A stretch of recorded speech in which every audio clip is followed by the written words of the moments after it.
Hey, Viola Rules here, and welcome back to Bravely Second in Lair. So we're still going through Everlast Tower trying to find the sword that Idia's father sent us to get. So let's take a look around, because there's one more chest around here somewhere that I don't have yet. Oh yeah, let me turn the encounter rate back on. I turned it off so I could walk out and go heal up at the bathhouse and not have to worry about the enemies for now. Okay, so I see a way to get one of the chests on the map. Is there anything over here? Nope.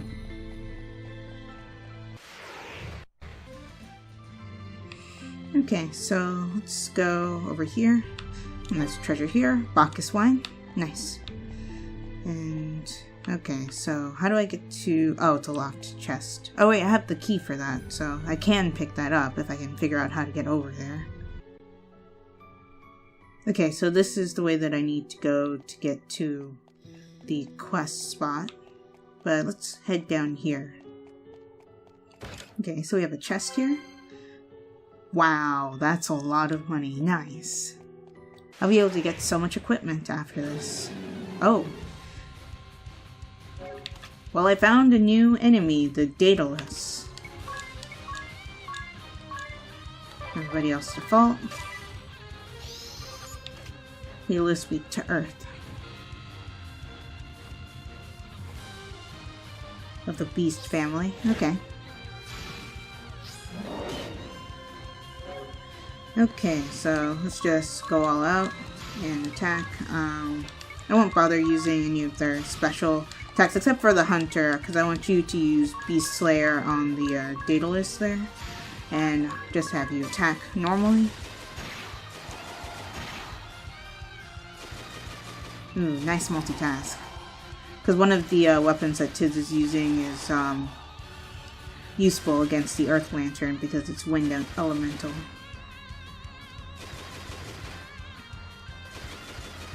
Okay, so put Dread on the Daedalus. If you forgot what Dread does, it makes it so you can't brave and you can't default.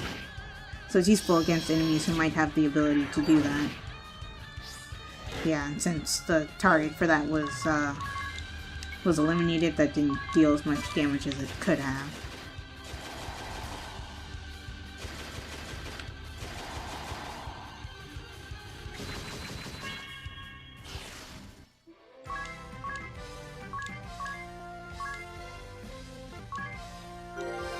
Nice.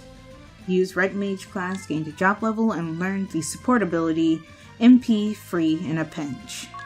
Okay. I guess that's a support ability where if you're low health, it gives you a boost of MP, which would be useful if you're using a healing class.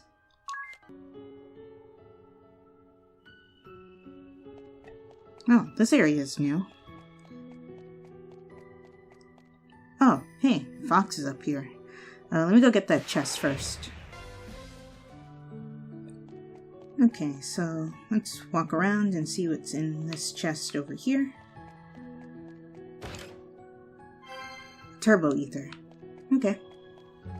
Okay, let's go ahead and talk to the fox.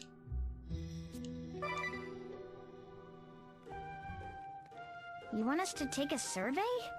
But what about our food? We have to do this before dinner, otherwise it won't mean anything. Okay, what's this survey about? What kind of survey? Well, let me put it this way. You drinks tea, but not coffee. Tiz and Idia both like coffee, but Idia has a serious sweet tooth. And so it goes for other food and drink. What you're saying is we all have different tastes. You two were arguing about food just the other day, weren't you? That's right. One of us is completely deluded and thinks steak should be served with ketchup. Okay. Well done. Weird, I guess. No, they don't. It's a travesty. Ketchup is for burgers and fries. Maybe Magnolia is onto something with this survey idea. We'll see. So, what do you want to know? All right, question 1. What do you put on your eggs? Oh, this is easy. Oh, I know. Hollandaise. It's gotta be hollandaise sauce, right? Somebody's gonna say ketchup, right? Would you listen to Mr. Hoity-Toity? Everyone knows it's ketchup. I do not like ketchup on my eggs. I've never tried it, but it's off-putting sounding to me. I don't know. I'm fine with just a dash of salt and pepper. Same here, Tiz. Sometimes I can't tell if your tastes are refined or just plain boring. No, he is absolutely right. Good point, sir. The answer is salt and pepper. And hollandaise. Moving along. Next question. Fried oysters. What do you put on them? Tartar sauce? Well, seafood, tartar sauce. End of story. You can't just lump all seafood together. The right answer is ketchup. People put ketchup on their seafood? And you, Tiz? Let me guess. Salt again? Oh no, soy sauce for oysters, definitely. Okay, I could see that being a possibility. I'd probably eat that. Sauce? Ugh, where'd that come from? Well, he likes salt, so... That's how Anya's taught me to eat them way back when. I admit, I thought it was kind of weird at the time. You don't say. Anyway, next question. Favorite style of ramen? Ooh, things just got serious. Okay, tsukemen. Oh, no, wait. Tonkotsu. Tonkotsu shoyu. Not Alcampa noodles? Huh, that counts as ramen? Well, no, I'm sticking with tonkotsu shoyu. Well, Okay, I like then. miso, with butter on top, obviously.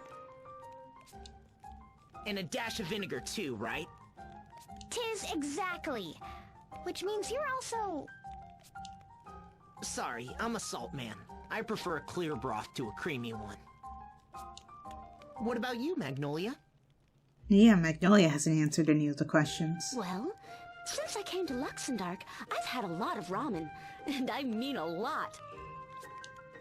And I like them all. Whatever the type, you can't go wrong with ramen. Hey, no fair. I'm changing my answer then. D, all of the above. Look, are we done? Because I am starved. I'll eat anything, as long as it's now. Yeah, me too. I'm feeling kind of lightheaded. I have to eat something. I don't care what. Oh, fun! The words I was waiting for.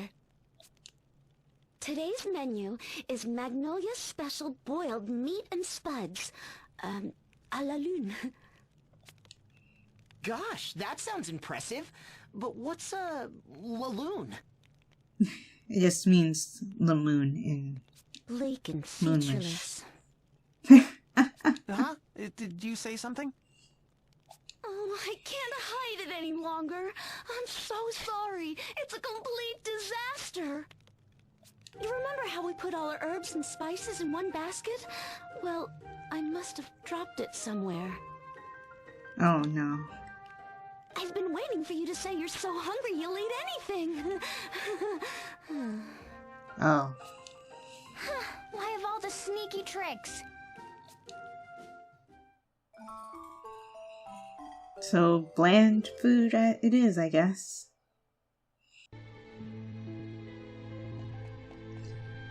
Okay, so we're up on the 4th floor again, so...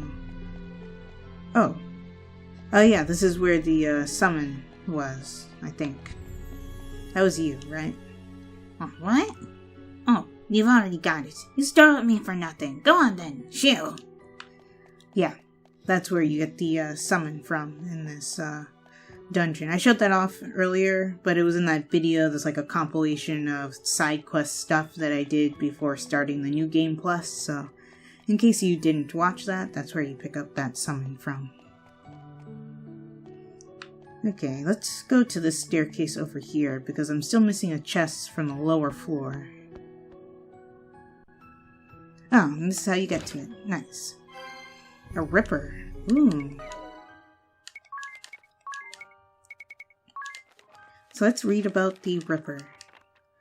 Ripper, a curiously shaped knife said to have been favored by a certain maniacal murderer. The irregular shape of its blade allows it to reliably sever the victim's blood vessels and nerves. Yeah. Okay. So it has a chance to increase your critical strike. Okay. That's what it looks like. Okay then.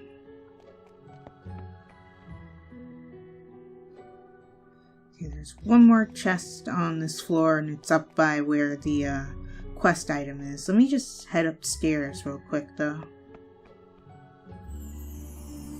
Oh, this is where the Temple of the Earth is. Okay, I wasn't supposed to come here yet. Okay, well, it's good to know that's where it is. Oh, there's a hidden passage right here. Of course. Giant axe. Ooh, that's a new item too. Nice. Giant axe. A massive single-bladed axe said to have been favored by a legendary race of giants. Extremely thick and heavy, its terrible destructive force is only matched by the terrible difficulty of wielding it. An amusing legend tells of how it was once used as a ship anchor during the golden age of piracy. Okay. And, okay, cool. And that is all of the treasure, besides the quest treasure, that's in this dungeon. So let's go ahead and head up this way. Okay, so we're up on the floor where the quest item is, so let's go ahead and grab it. Oh yeah, I need to turn the encounter rate back on, because there are some enemies in this area that I do need to fight still. You obtain the Grand Marshal's sword. And of course we have a party chat around about that sword council. The Grand Marshal's sword is just as Father described it. Idia, is something wrong? No, it's just that this great task Father gave me. It was too easy, right? Yeah, exactly. Somehow I don't think just finding the sword is all I'm supposed to do. But it is the Grand Marshal's sword, powerful enough to cut down any foe, right? There's gotta be more to it. I need someone to advise me, like Prime Minister Daedalus, for example. Why him? Because he has the intellect to dominate anyone in the arena of ruling a nation. He does? I think you'd be better off talking to someone who has experience with a weapon as powerful as that sword. Someone with a weapon powerful enough to cut down the strongest of foes. Or, I don't know, maybe something more figurative? Someone with the ambition and talent to overcome anything. That sounds like a real shot in the dark. A shot? Of course, how about Sirius, the Sagitta Elder? That's it, the SB cannon. What could be more powerful than a weapon that can bust balls clear out of the sky? That makes sense. If we get the chance, I'll definitely talk to him. Okay, that's 2 more people we have to talk to. So let me just run around and fight, oh yeah, let's also read the entry for the sword too while I'm thinking about it, and then I'll go fight Daedalus until I complete that entry, because it's the only one I'm missing at this point. Grand Marshal's sword, an indispensable weapon for one who would lead a nation. It has the power to cut through numerous foes while serving as a symbol of the wielder's willingness to do so. Okay.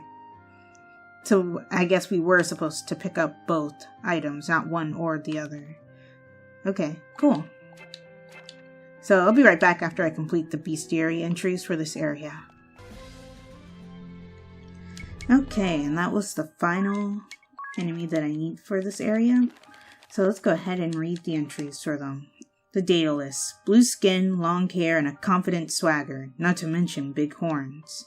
It looks like it carries a staff of some kind, but I didn't notice it using any magic. It's a strange-looking creature, isn't it? Is it a bird? A bull? Right? Something sets it apart from most other monsters. Daedalus was once a servant of the gods, but it fell from its lofty position. It used to wield divine power with strength enough to move mountains, but now it is a mere monster stripped of its reason and most of its power. Even so, you must not take it lightly. Okay, good to know. And it has a special ability, Defang, which it lowers your physical attack, but that's all it does, and it deals a little bit of damage, too. It also has Berserk, but I never saw it use that. And next, we had the Gastric Worm. Giant worms that wriggle around Everlast Tower. Seems like they'll swallow anything. Their gastric juices reduce your physical defense, which is a good reason not to get regurgitated on. In case you need more reasons, that is. Right, being covered in worm puke is very embarrassing. They were originally introduced to Everlast Tower to clean the place up. They spew up their gastric juices on rubble and rocks and whatever to make it soft and chewy before swallowing it. Later, their handlers lost control and the worms turned feral. Now they attack humans on sight. I think it's just instinct. They hate messes of any kind. So they're just neat freaks? Anything they see as contamination they feel compelled to eat as quickly as possible? Say, Idia, are you a neat freak by any chance? Why do you ask? Nice. They can't actually eat you though, right? Because I never saw them do that, so I hope that they actually can't do that. Though I sort of feel like maybe a brethren of theirs later on in the game might be able to swallow you whole, which I would prefer not to get eaten again. Because we already went through that with another enemy. Anyway, the male dragon, a mid-sized dragon clad in armored scales, is a hard beast to bring down. It has wings on its back, but it doesn't appear to be able to fly. That's one good thing, I guess. Right, if it could fly, it would be a lot harder to hit. It doesn't seem bothered by most physical attacks. Maybe using magic is the way to go? The male dragon is actually one of the weakest of the so-called armored dragons, but as you have learned, it has the physical defense of dragons many times its size. To defeat it quickly, you could use attack magic or any physical attack skill that bypasses the target's defense. Okay, and it has an attack called Rush, which is twice as powerful as its normal attack, and that's the only special that it has. And, oh, great. There was the Earth Lantern. I almost forgot. Earth spirits form this strange orb. It looks as if it would be soft to the touch. I get that the Earth spirits are energized by the presence of the Earth Crystal, but do they have to get so excited? I mean, Quagga is a dangerous spell when you aren't expecting it. The flow of magic power from the Earth Crystal must court straight through them. What about you, Tiz? Remember, in the white magic circulation hub, you were bathed in the power that was pouring out of the Earth Crystal. You're wondering why I'm so calm after being exposed like that? My guess is, in the hub, the power took the form of white magic pulsations. Pulsations? The magic power generated by crystals comes in two forms, white magic pulsations and dark magic pulsations. White magic has powers of healing and recovery. They say the old church leaders would use white magic to appease the people and perform crowd-pleasing miracles. Dark magic, on the other hand, is about destruction and harm. The church would use its powers to destroy enemies, suppress heresies, and keep people obedient. So that's the source of the differences between white magic and dark magic. Exactly, the pulsations that flowed through the hub where I was were controlled by a valve that could switch between white and dark magic. If that control had been turned towards dark magic, then things might not have ended so well. Well, luckily nobody made that mistake. But yeah, you should boost earth resistance before starting a fight with them if you feel the need to. I didn't really feel the need to because they couldn't really hurt me all that much. Okay, and we're finally done with this dungeon. So in the next one, we're gonna go find the people that we're supposed to talk to and talk to them. So yeah, if you guys enjoyed this video, give it a like. Also be sure to like my Facebook page and follow me on Twitter, as well as support my Patreon and check out my reaction channel. All those links will be in the description below. And subscribe for more. If you are subscribed or a new subscriber right now, be sure to hit that bell icon so you get notified when I upload videos. This is Viola Rules, signing off. Talk to you later.